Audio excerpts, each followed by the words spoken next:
I'm in Iowa City today, so my place is looking different than my other office, right? So I have this PowerPoint prepared. Today, what we're really talking about is this new act called Emergency Coronavirus Relief 2020. So that's a temporary name the Capitol Hill is using. So is abbreviated to be ECR 2020. So let's talk about ECR 2020. What I will talk about today is pretty much bipartisan and is really going to go out. And there's other items might be still debatable, but what we talk about here today is pretty much set in stone. If that act come out, it will have these content in there. So now, just about today, what is cooking? And I quoted this one from Senate Majority Leader Mitch McConnell. Yeah, that guy. I know his face. And he said that no longer how that takes, and they will get this package approved. So this is the timeline, and that they were working out. So today is 19. Today is 19, right? So that's what the House will vote, Senate will vote. See, look at that. The 23rd, that's the day the President Trump has to sign. So that's the schedule. So we're looking at an act that is coming up really, really soon. So here, they're making a $900 billion the economic relief package. I know $900 million means a nothing to us, and I don't understand $900 million, but I know how much it goes to our pocket. So look at this, and this is CARES Act that was pushed out back in March. If you remember, CARES Act had a lot of things giving out. Remember the stimulus check? That's CARES Act. That's the $1,200 for single, $2,400 for family, then the dependent $500. Remember that? That's CARES Act. PPP is CARES Act. EIDL loan is CARES Act. And the CARES Act carried out a lot of money to the small businesses. That's why we knew that PPP is related to CARES Act. So now they're pushing out something else. This is ECR Act, Emergency Coronavirus Relief Act. This one should come out on December 23rd, the latest. Otherwise, they're going on shutdown, so nothing will be done by the Trump's time, and it will become Biden's work if that's the case. But right now, they said, and every American family will get the stimulus check, the second one coming in before Christmas. That is the promise from this guy in Senate Majority guy, Mitch McConnell. Yes, Mitch McConnell. Now I said it right. Okay, so in this one, the CARES Act, I brought that up because I want you to see how that worked. If as a single person, your AGI, your 1040 was under 75,000, and for 2018 or 2019 taxes, you got your $1,200, right? If you're married with kids, you got more than 2,400 as long as your total income, your household income were below 150,000. So that is what established back in March. So now, what I want folks to kind of understand is that this act came out, and it took 2 weeks after the bill was passed for IRS to distribute that fund. So it does take time. So let's say if they sign that on the 23rd, people won't get their money until January because IRS need to get ready to send that out. And a lot of eligible recipients, and it didn't really get their money until a month later. So it is not really a guaranteed to get there for people to have a Christmas. So it is really, if it is passed, people knows that they're getting the money, but not necessarily means it will be there before Christmas. So we do want our folks to know that is the second stimulus check is coming up. And the second one, came up with a couple of things I want to remind folks. So let's say if you or the people you know are kind of expecting the second stimulus check to come in to have a good holiday. And I want to mention 6 items here for you to get prepared, because remember when the first stimulus check came out, there's a lot of people, oh, their bank account is wrong, their address was wrong, so things were not in place. They didn't get their money right away. So now they are going to use the 2019 tax return to do the second stimulus check. So if you filed your 2019 return, then after that you moved because you can't afford the landlord, the rent, and somehow you moved. If that is the case, you really need to make sure that you fill up this form 8822 to change your address with IRS. Don't wait for you to file 2020 tax return. Really important. You need to do that tomorrow in order to get that check. Okay. And also, if you have your direct deposit account, let's say you file your 2019 taxes and your direct deposit account number changed, right? You decided to do your banking with some other bank. If that is the case, you need to go to IRS website and go to get my payment. You go to IRS website. That is the number 1 on your left-hand side. It will help you to make a correct, set up the direct deposit for your stimulus payment. So make sure you do that. If you don't have a direct payment, you are getting a paper check from your 2019 tax return, and then you want to do that, or your deposit number is wrong, you want to do that, okay? And then, of course, if your bank account changed, you need to do that. And also, it is not required to file taxes in 2018 or 19 in order to get your second stimulus check. But you need to go to IRS website, to go to the non-filers website to put in your information. So basically, stimulus check has nothing to do with your file taxes or not.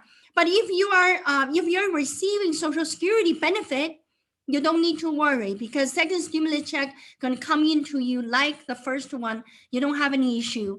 But if you have past due child support, then you need to pay it. Otherwise, they take your money and they put it back to the child support. And then make sure, and if you didn't file 2019, and you also is not belonging to the non-filer, you're supposed to, but you didn't, even though you are late, do it now, because the second stimulus check is coming, okay? So this is where we want you to know things you need to do to get prepared for that thing hasn't passed yet. But I really think that by the weekend, it will be there. And Mitch McConnell said that he won't go home until that is signed, that is passed, so to Congress. So now let's look at our little bit details on the number. So let's say they still go by the first standards. So it is still the 75,000 for single threshold, 150. And there is a phase out period, which means that if you are an individual filer and you are actually between the 75,000 to 99,000, if you are between these, and your stimulus check is being reduced down to 600 or 0. So that's where they give a new threshold on the second stimulus check. So there's also talk about the second stimulus check would have more adult included in there. So your dependent could be adult. You don't have to just have babies as your dependent. So they are expanding the qualifications on there for the second stimulus check. So now, other than the stimulus check, the rest of the act, the rest of the ECR Act is related to business. So let's take a look at that. I know this is very small because I'm trying to break down the $900 billion they are talking about giving to who and who. I actually was searching up and down trying to figure out how much money they give to who. And this act the page, there are 575 pages, so it is so long, and I can only just briefly looking at the description, and I didn't add up to 900 billion. I think what I'm short here is probably the second stimulus check, but right here is all related to business. So let's just go through that. And once I go through this one, we will come to several slides that I have related to how the small business should be working right now in order to meet the qualifications or eligibilities of this second round of PPP. So we're going to talk about that, but let's understand how they're going to give out the money. So the total, the ECR Act, total 900 billion. That includes these 300 billion. It is going to SBA.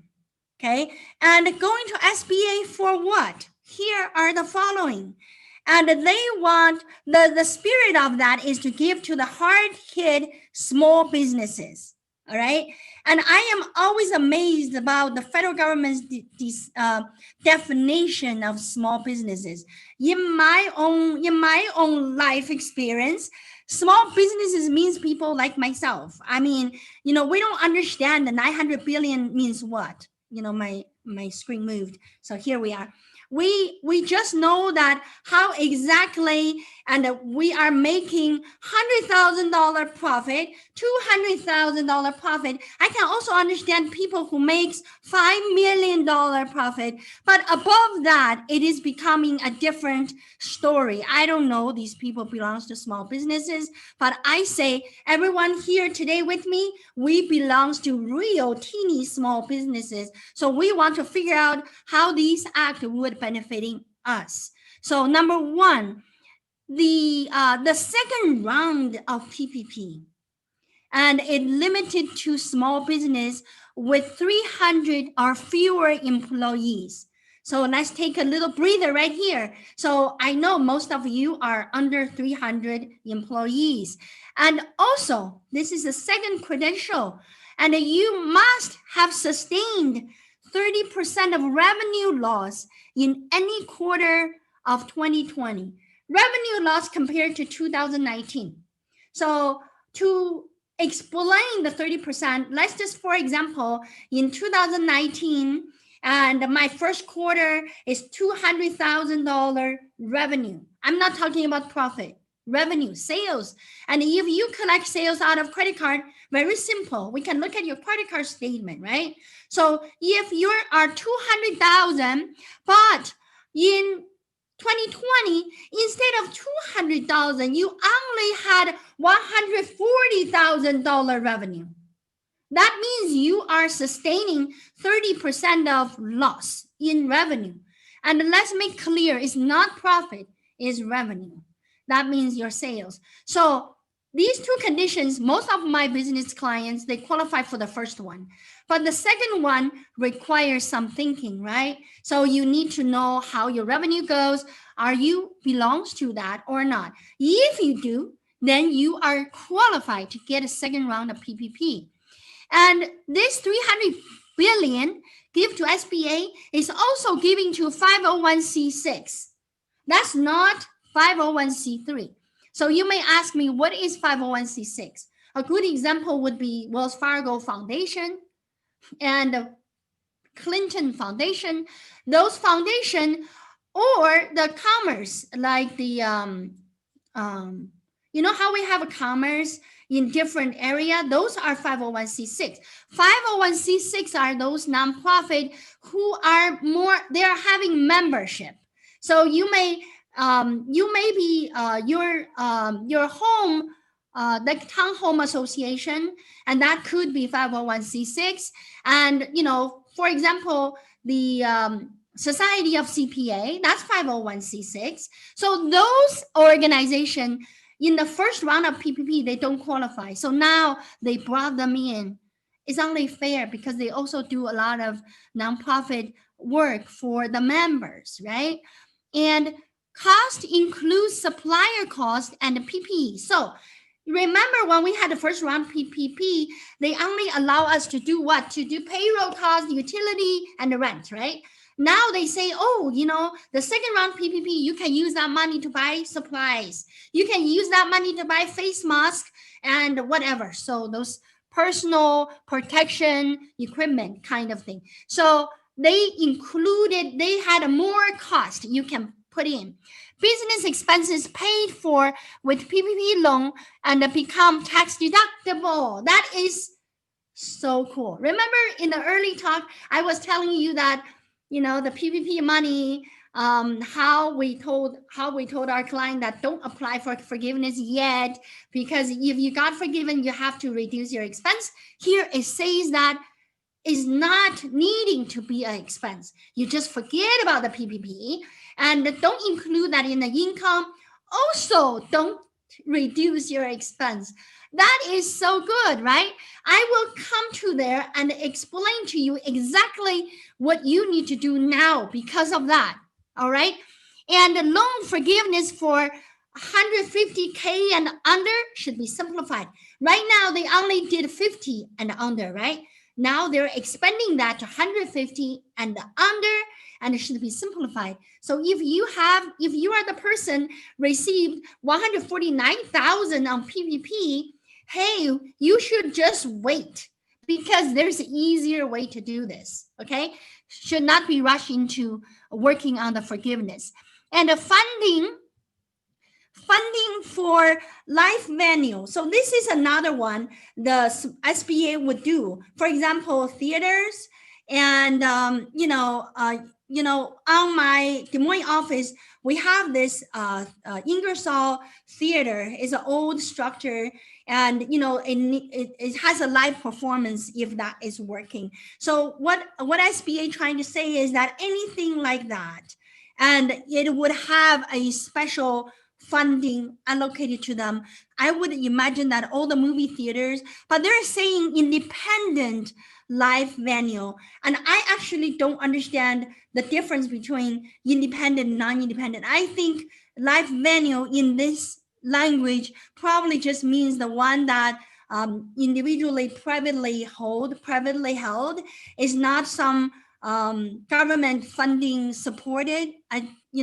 I am thinking of a couple of clients, and if they are nonprofit, they already qualified for PPP before. But if they didn't get PPP because they're live venue and they just didn't really qualify from the first round, now they are qualifying. So this is a really a good approach to those movie theaters that we know we don't go there anymore.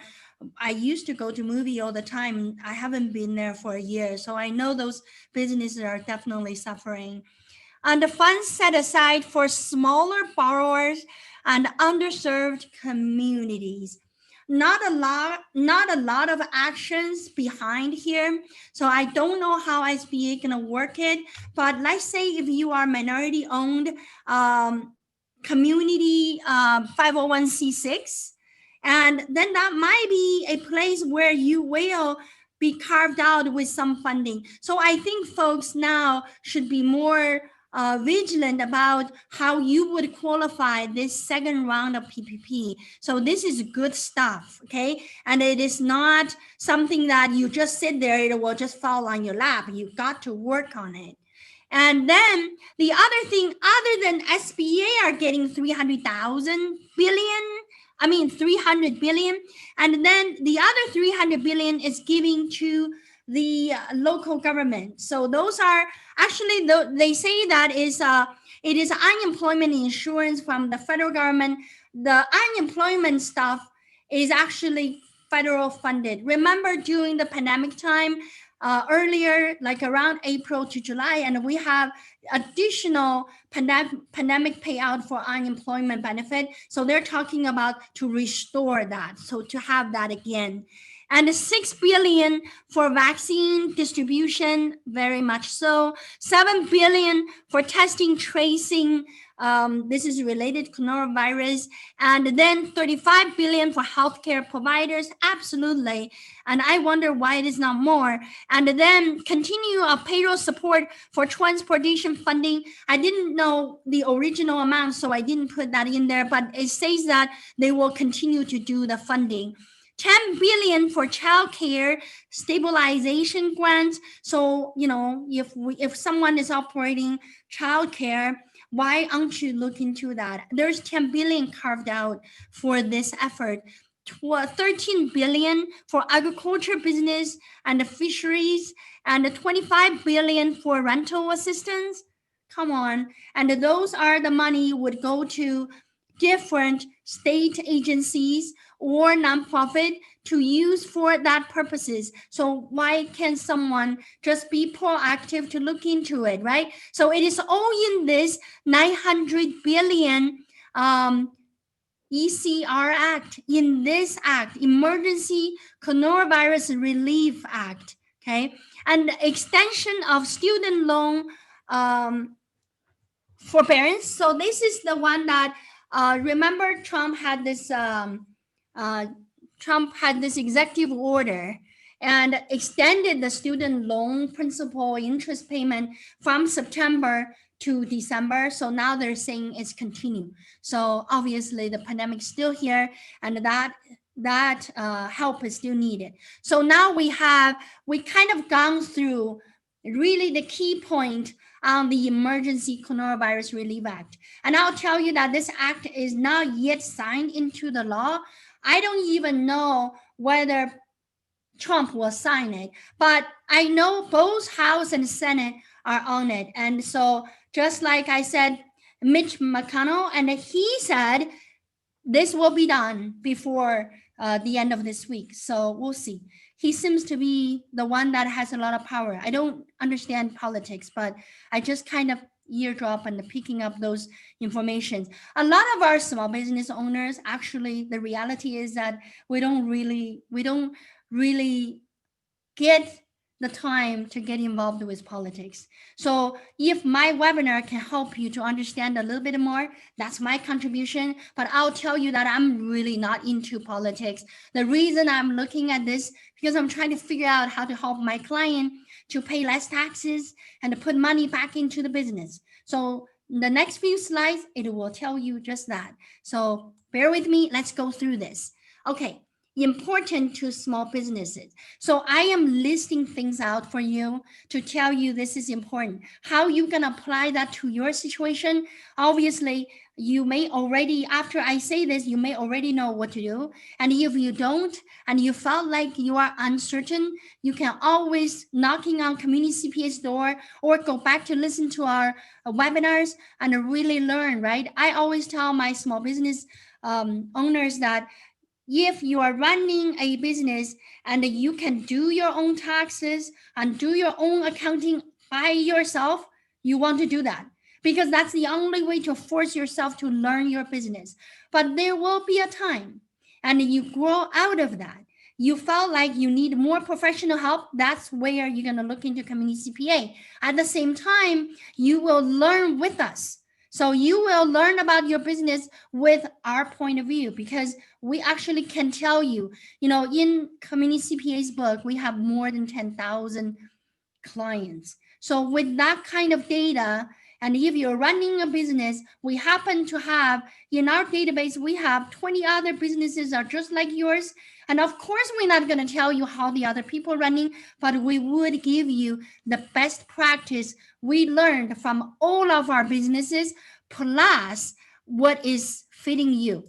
So here, the reason I want to discuss these important item with you is because this act, when it's come out, it might be too late for you to really do anything, because we might going into 2021 already. So I want you to know it now. So you have today till December 31st to implement some of those important things. Okay, now let's go for it. So we are talking about everything related to to the Emergency Coronavirus Relief Act and related with your small business doing. And we pull those out and talk about how that impacts you. So number one, deduction for expenses that result in PPP loan forgiveness. Okay, so what that means is now you don't want to do anything early. And if this act did not get approved in 2020, it will coming into 2021. And your business return might be due on March 15. And maybe by the time 2021 come around, and even Biden become the president, and then the House and the Senate gonna fight, and they still not gonna be able to come up with something, then your bill is here hanging. Nobody is signing that into the law.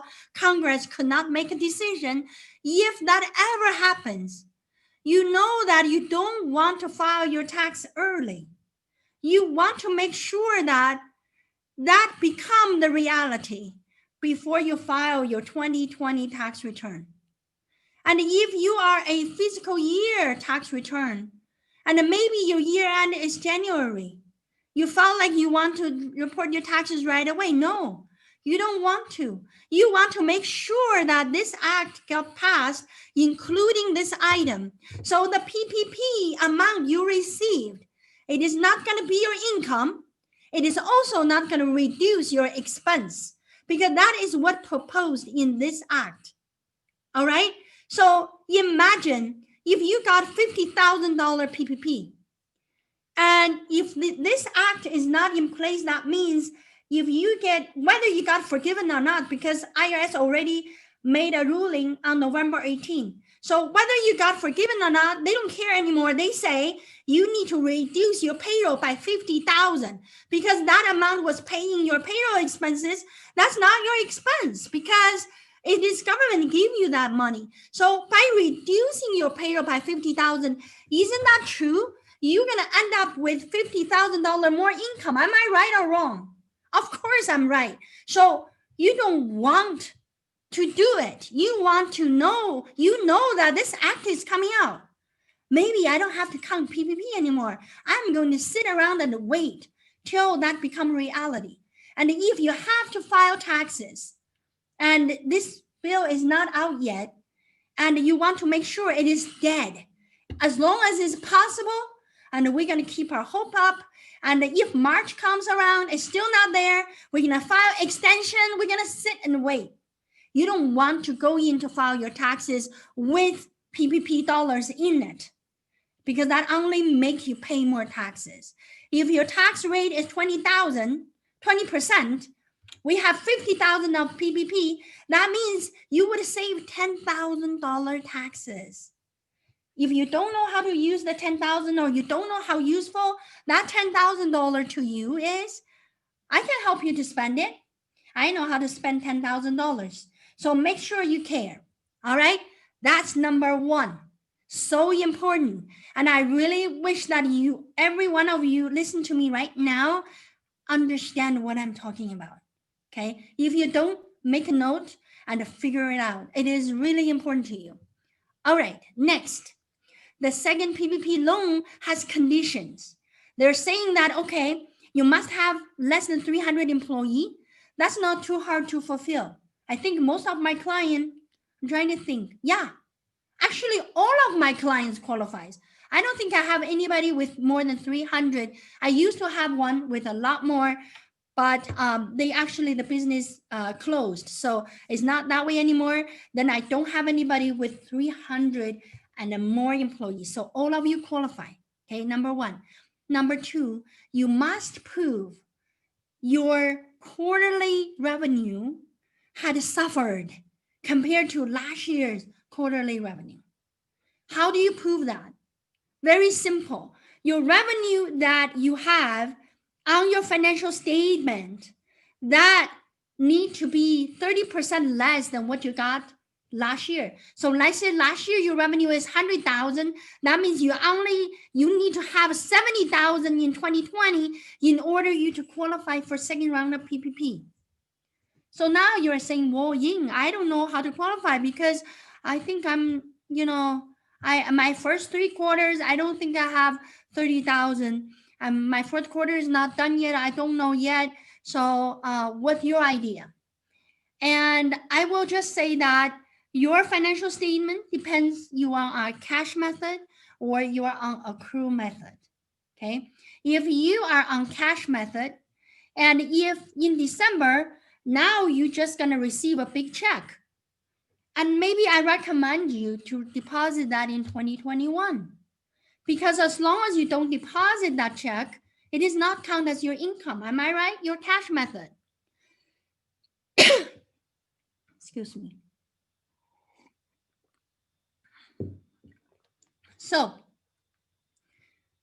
I give you some thinking room about December. We're not done this year yet. Your fourth quarter is not closed yet. All right?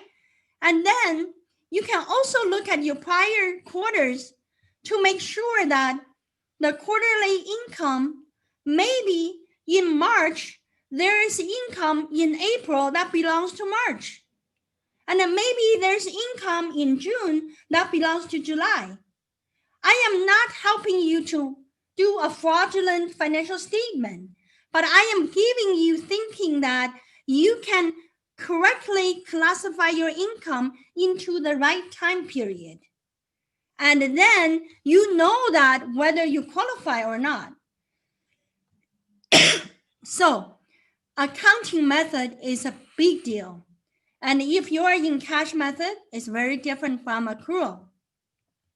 If you are in accrual, your January income that you deposit in the bank may not belong to January. You already reported that in December last year.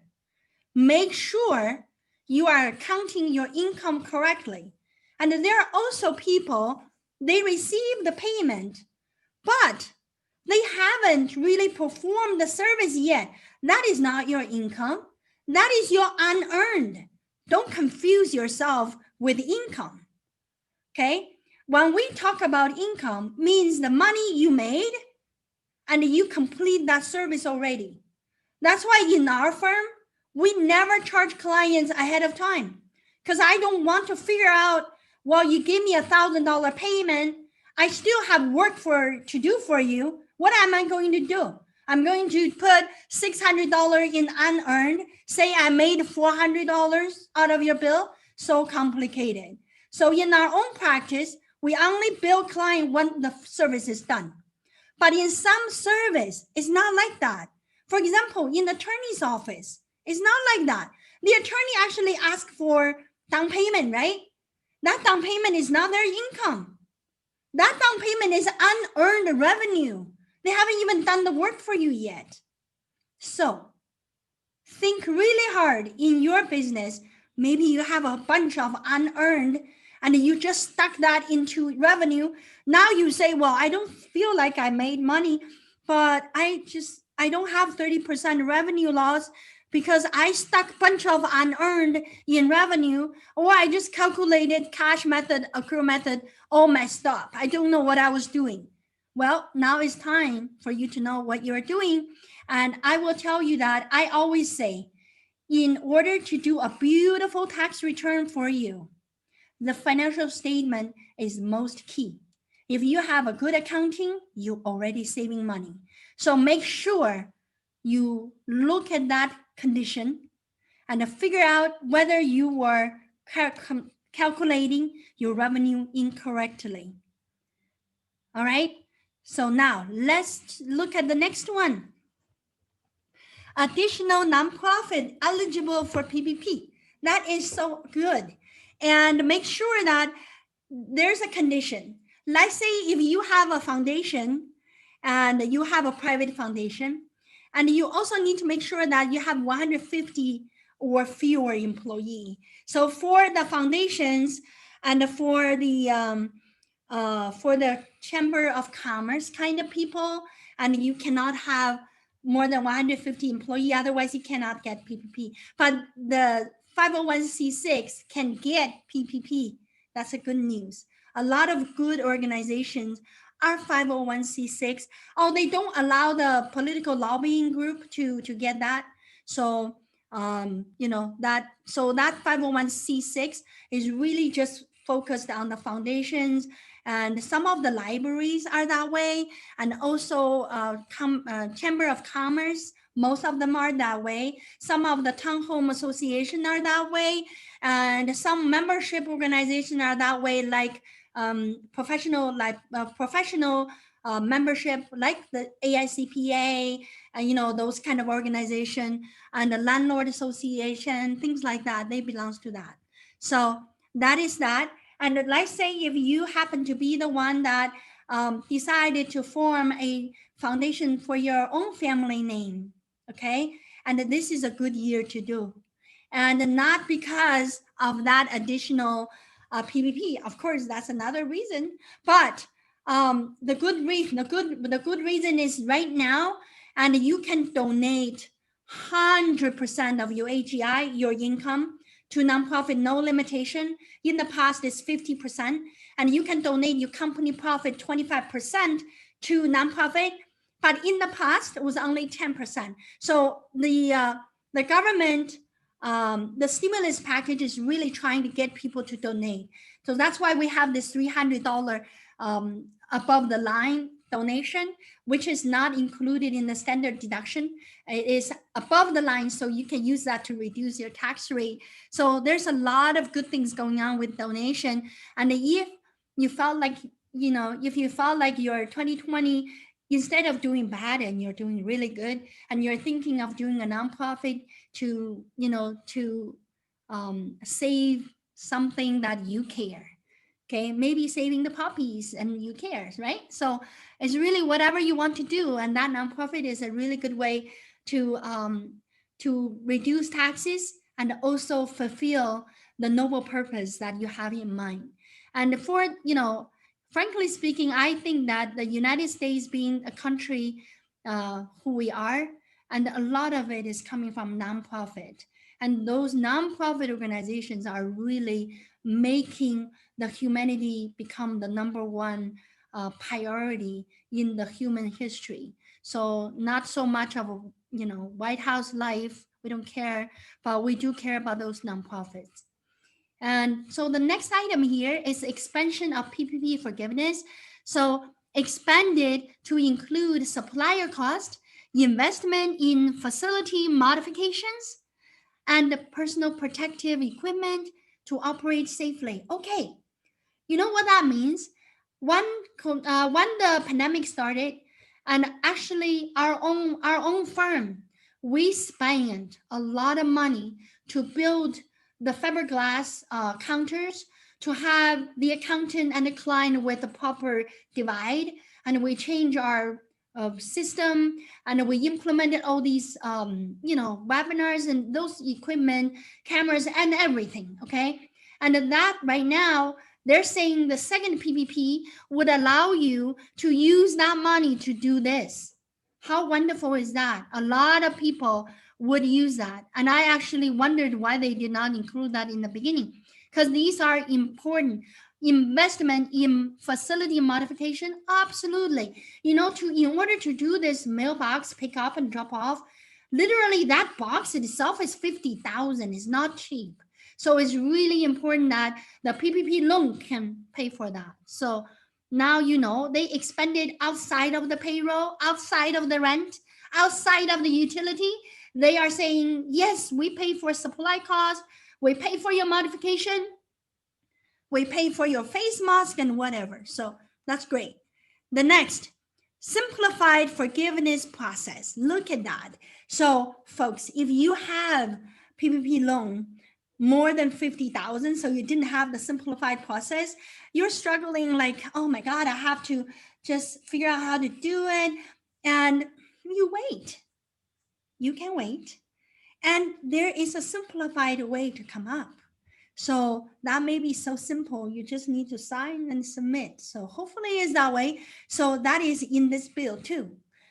Of course, the live venue operators, and this is a special relief for the movie theaters. Yeah, we need them to survive so we can go back to watch movies. So this is important to us, right? So these are the things I want to mention to you. And I have another slide that's related to that too. And this is my last slide. And here is also important to you. Special help for smaller borrowers, undeserved communities. So new PPP funds would be dedicated for smaller borrowers, underserved communities, generally focus on what? Business with 10 or fewer employees, loans made by small community lenders. And those are the ones, Community Development Financial Institute, they call them CDFI companies and credit unions, small community bank. I'll tell you that, there's one client of mine and who is a client of a small community bank. And they did SBA loan and their business is really doing very bad. They really need a relief. They really need help. Now, this client will get it. I'm actually going to call her, tell her that there is a special money coming from SBA. He's going to allocate it to these banks. You need to ask.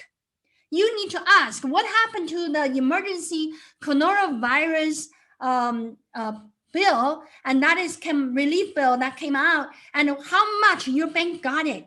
What did you get? Can I have a portion of that? You need to ask. Okay, so if you are struggling with SBA loan, and if you are getting no from your lender, and most of our lender are small community bankers, and I will tell you that I know Wells Fargo is not, I know US Bank is not, but some community banks, some trust account, trust bank, I don't want to name them, but you know that they're getting this money.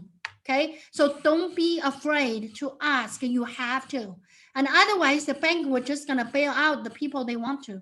They probably don't even remember you because you're so teeny and you're so small. Okay, now extension of certain loan programs. So this is another one.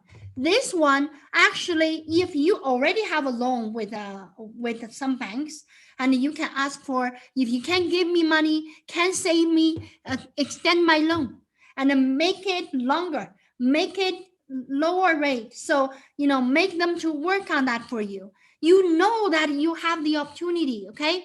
Increased funds for certain loan programs. So now, if you are a small business, you want to expand right now, you go for SBA 7A loan, you go for 504 loan, because they got new money injected to their bank to give you the loan. So it is much more relaxed program. It's different from before. The goal is to give you more money so you can get on the loan program and pay for whatever you need to pay. So having said that, these are all the key things related to this act and did not get approved. So that is all what I have for today. Thank you for coming to our webinar. Know that all our webinar copies are on the YouTube, and please go to YouTube to subscribe and like us, okay? And I really appreciate you staying here with me. Thank you very much, and bye-bye.